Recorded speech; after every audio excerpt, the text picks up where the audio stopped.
Ayol kishi ro'zg'ori yaxshi qilmasa ham, qo'li shirin bo'lmasa ham, o'ziga qarab yurgan noz karashmali juvonlar rahmat eshitarkan. Qishloqda bir ayol bor edi. Umri mehnatda o'tgan. 4 bolani katta qilgan, agorodda ishlagan, uyi ishini qilgan, eri boy qilgan.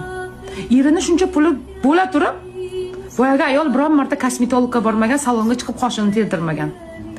Erdan eshitadigan har doim haqoratli gapi bor edi.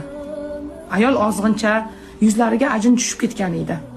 Er faqat yeb-ichib mashinada yurgani uchun yosh ko'rinardi. Xotiniga qarab har doim tumsoq bet derdi. Yuzi ajinda. Balki o'sha ayol ham ro'zg'ori bir chetga surib o'zini sevib kosmetologga borib yuzlari tirsillab yurganda rahmatlari eshitardi. Balki emas, aniq. Shuning uchun o'zingizni seving qolgani bo'laveradi.